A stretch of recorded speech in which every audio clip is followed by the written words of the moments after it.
प्रधानमंत्री जी बेचारे कोमल हृदय के, अगर नहीं भी देख रहे होंगे राष्ट्रपति, हम लोग महात्मा गांधी के देश में है, अगर कोई नहीं बात कर रहा तो हम करने चले जाएंगे, इसमें कुछ कम थोड़ी ना होता।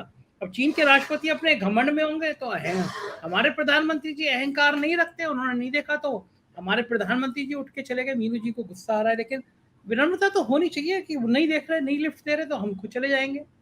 धनंजय जी बताइए, सब मीनू जी की बातों पे आप सहमत हैं क्या? बिल्कुल सहमत है। मैं उसी को आगे बढ़ाऊं अगर, तो संसद सत्र जो अभी 1 सप्ताह पहले खत्म किया है, हो सकता है संसद सत्र चले ही नहीं, संसद ही खत्म कर दिया जाए। क्योंकि संसद की आवश्यकता क्या है?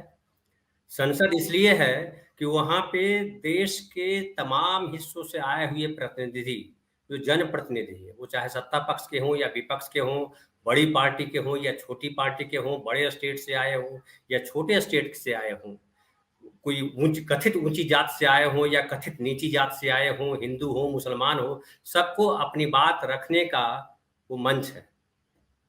और वहां जो कानून बनते हैं वो देश को ध्यान में रख करके कानून बनाए जाते हैं। वो किसी राज्य विशेष को ध्यान में रख के कानून बनते नहीं है, और किसी व्यक्ति विशेष को ध्यान में रख करके भी चीजें होती नहीं है, बहस होती नहीं है। वहां जो बहस होती है जो सार्वभौमिक है, पूरे देश के लिए जो सही लगता है। लेकिन मोदी जी ने पिछले 8 वर्षों में जो नजारा पेश किया है देश के सामने, उसमें कहीं लगता है कि समावेशी समाज की बात कर रहे हैं वो सबके विचारों की बात कर रहे हैं। वो उनके जो संसदीय कार्य मंत्री हैं प्रहलाद जोशी, ये क्या बोला उन्होंने कहा कि कांग्रेस इस पे हंगामा क्यों कर रही है। कांग्रेस को पहले इस बात का जवाब देना चाहिए कि उसके जमाने में कितने चीन ने जमीन हड़प ली हिंदुस्तान की। तो इस तरह की जो बात करेंगे, और उन्होंने ये भी कहा कि सत्ता मोदी जी को जो है, जो समर्थन मिला है देश से, उसका अपमान कर रहे हैं ये लोग। तो मैं पूछूं अगर कि विपक्ष में जो लोग बैठे हैं वो क्या जनता द्वारा चुने हुए लोग नहीं हैं? क्या वो जनता द्वारा हराए हुए लोग हैं? ठीक है, हमारे नालंदा जिला में बीजेपी को सीट नहीं मिली, लेकिन वहां से अगर जनता दल यू का सांसद आया है तो क्या उसे अधिकार संसद में बोलने का नहीं है? उसका सम्मान नहीं है क्या? आप वो भी तो जनता द्वारा चुना गया है। तो जनता का क्या आप सम्मान कर रहे हैं? एक मिनट धनंजय जी, 1 मिनट। आप बिहार से आते हैं ना? जी। पीयूष गोयल का कमेंट सुना था आपने? जी बिल्कुल सुना है। और पीयूष गोयल जी ने, देखिए, जब पीयूष गोयल जी ने जो कहा है उससे मैं बहुत आहत नहीं हूं। आहत इसलिए नहीं हूं कि मैं वैचारिक स्तर पे इसको देखता हूं। एक गांधी हुए गुजरात से, जो पूरे देश के गांधी थे, पूरे दुनिया के गांधी बने, और गांधी ने समावेशी समाज बनाया। हर धर्म, हर भाषा, हर प्रांत, हर हिस्से दुनिया के लोगों को उन्होंने जोड़ने का काम किया और प्रेम की भाषा गढ़ी। एक ये है जो आरएसएस वाले हैं, वो दूसरे को नीचा दिखा करके ही खुद को श्रेष्ठ बताते हैं। वो चाहे मुसलमानों को नीचा दिखाएं, या हमारे हिंदू धर्म के भीतर जो कई जातियां हैं उनको नीच दिखाएं, या उनको जो है इस स्तर पे नीच दिखाएं कि तुम बिहारी हो, तुम बंगाली हो, तुम गुजराती हो। ये उनका, बिहार को अगर नहीं गिराएंगे तो गुजरात महान कैसे बनेगा? उनको गुजरात को महान साबित करना है, क्योंकि गुजरात वो मिट्टी है जहां आदरणीय नरेंद्र मोदी जी ने जन्म लिया, गांधी जी ने जन्म लिया, वो तो गुजरात की मिट्टी पलीद हो गई।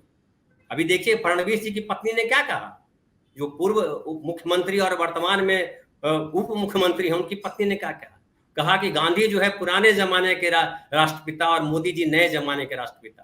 तो ये जो है अपने नायक बदल देते हैं। अब ये शिवाजी को भी झुठला देंगे, बोले शिवाजी पुराने जमाने के नायक, और अब जो है ये जो शिंदे साहब है नए मुख्यमंत्री हैं, वो नए जमाने के जो है नायक है महाराष्ट्र के। तो ये कुछ भी कर सकते हैं, लेकिन इनका पूरा का पूरा ये है। बिहार से थी चिड़ क्यों? जो भाषा थी बिहार के लोगों की, हम तो देखते हैं यूपी में, बिहार में सबसे ज्यादा आईएएस आईपीएस बिहार से ही आते हैं। बिहार की जन्मभूमि हमेशा योग विद्वान लोगों को जन्म दिए, क्रांतिकारियों को जन्म दिए। ये जो पीयूष गोयल की भाषा थी, वो जो बिहार के प्रति कमेंट है, सटायर है बिहारियों को लेके, बीजेपी के अंदर, बीजेपी के नेताओं अंदर बिहार को लेकर इतनी चिड़ या इतनी वितृष्णा क्यों है? कारण क्या है उसका? देखिए, बड़ा स्पष्ट कारण है संजय भाई, बड़ा अच्छा आपने दिशा दी है इस बहस को। बड़ा इसका महत्वपूर्ण कारण है। आप बीजेपी और संघ को देखिए, ये जो सामाजिक समरसता की बात नहीं करते हैं, ये सामंती सोच के लोग हैं। अगर देश की आजादी के समय से भी बात करें तो सामंतों के पक्षधर रहे। तो बिहार में सामंतवाद जो है, पहली बार अगर कहें सही मायने में, कांग्रेस के रिजीम में भी वो नहीं हुआ था। जो सामाजिक न्याय की बात चली और लालू प्रसाद यादव मुख्यमंत्री बने, फिर उसके बाद पिछले लंबे समय से मुख्यमंत्री हैं नीतीश कुमार, तो जो जातीय पहले क्या था कि पहले उच्च जाति के लोग ही वहां पे मुख्यमंत्री बनते थे, सत्ता में थे, और सामंत का जो बड़ा चेहरा था बिहार में दिखाई पड़ता था कांग्रेस के रेजिम में भी। हालांकि बहुत कुछ टूटा, जमींदारी प्रथा टूटी, सब लोगों को पढ़ने को दिया गया, जगजीवन राम वहीं से आए, बहुत कुछ परिवर्तन हुआ। लेकिन एक ख्याल था वहां का, जो इसलिए जो अपराधी भी थे वो सामंती नेचर के थे। तो सामंतवाद से सबसे ज्यादा प्रेम अगर अभी भी किसी को है तो वो बीजेपी है, और बिहार में सामंतवाद को ठुकराया गया है, तोड़ा गया है। और आप देखिए कि छोटी छोटी जातियां, जो बड़ी दबी कुचली जातियां थी, उन सब लोगों को बोलने का मौका मिला।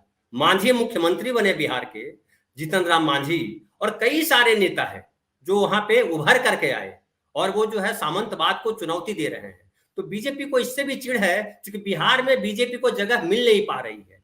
जब भी बीजेपी अकेले लड़ती है तो वो जो है बाहर हो जाती है। और सामाजिक न्याय के जो दो मजबूत शिखर हैं, जो नीतीश कुमार इनके हिस्से आते हैं, और नीतीश कुमार जब इनके साथ आते हैं तो इनको जीत मिल जाती है। लेकिन जब नीतीश कुमार हटते हैं तो ये हार जाते हैं। जब नीतीश कुमार साथ थे तो बिहार बहुत महान भूमि थी, क्योंकि ये इनकी सत्ता थी। नीतीश कुमार इनको हट गए, यहाँ से हट गए, सत्ता से बाहर हो गए, तो बिहार जो है बहुत बर्बाद स्टेट हो गया। ये इनकी धारणा है, और ये जो परसेप्शन गढ़ते हैं वो नफरत का परसेप्शन इनका, ये घृणा पैदा करते हैं। गुजराती मराठी, बिहारी गुजराती ऐसा करेंगे, ये बताएंगे कि बिहार के लोग देखिए मजदूरी करने आते हैं गुजरात, कितनी खराब हालत है बिहार की। अरे 8 साल से आप देश के प्रधानमंत्री हो, सत्ता चल रही है आपकी, आपने 8 सालों में बिहार के लिए क्या किया ये बताना चाहिए था। कौन सी इंडस्ट्री बिहार में आपने लगाई, विकास के लिए कौन से मानदंड आपने कायम किए। क्या आप केवल गुजरात के प्रधानमंत्री हो?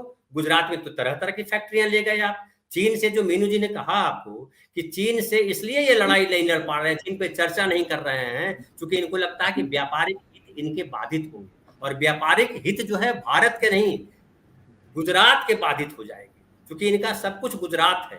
तो ये बड़े दुर्भाग्य की बात है। और संसद सत्र खत्म करने की जो 2 बड़ी वजह मैं देख पा रहा हूं संजय जी, एक तो बड़ी वजह ये देख पा रहा हूं कि इनको चीन पे बात नहीं करनी थी।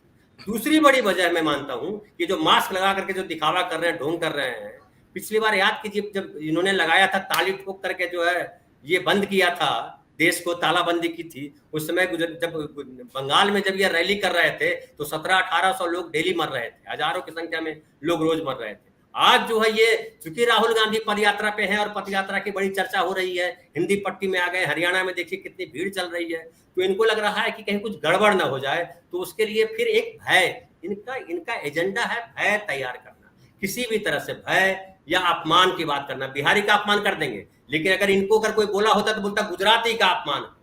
तो इस तरह की नीति इनकी है, इनसे यही इसी किस्म की अपेक्षा की जाती है। और मैं बहुत परेशान नहीं हूं इस बात से कि ये जो है बिहारियों को गाली दी, या बिहारियों को कहा कि बिहार जैसा बना देंगे, बिहार को गाली की तरह यूज किया। हालांकि मैं मानता हूं कि पीयूष गोयल बहुत पढ़े लिखे आदमी है, अच्छे परिवार से आते हैं, इनको इस तरह की भाषा नहीं बोलना चाहिए। अच्छे मंत्री हैं, मोदी जी के मंत्रिमंडल में मैं कहता हूँ बड़े पढ़े लिखे व्यक्ति में से एक है ये। बाकी तो 8वीं 10वीं 12वीं पता नहीं कौन कौन पास लोग हैं, लेकिन ये चार्टर अकाउंटेंट हैं, और चार्टर अकाउंटेंसी में जो है दूसरा रैंकिंग थे इनके देश में। ये लॉ मुंबई यूनिवर्सिटी से लॉ किया हुआ है, उसमें भी दूसरा स्थान था इनका लॉ में। तो अच्छा, इनके परिवार भी अच्छे, माता पिता भी मंत्री रहे। वाजपेयी जी के समय में इनके पिताजी वेद प्रकाश गोयल मंत्री थे, इनकी माता जी चंद्रकांता गोयल जो है यहाँ मनोहर जोशी के सरकार में मंत्री थे। तो इनको इस तरह की भाषा नहीं बोलना चाहिए था कि बिहार बना देंगे। लेकिन मुझे लगता है कि संगत से गुणात है, संगत से गुंजात, तो जैसी संगत है वैसी तो उनकी भाषा भी हो जाएगी। तो ये कोई मुझे बड़ा आश्चर्य नहीं है, लेकिन ये लग रहा है कि धीरे धीरे लोकतंत्र हमारा जो है सिमटता जा रहा है, और कल को संसद सत्र जो है खत्म कर दिया जाएगा। सत्र ही नहीं, संसद ही मुझे लगता है खत्म करने की तैयारी कर रही है।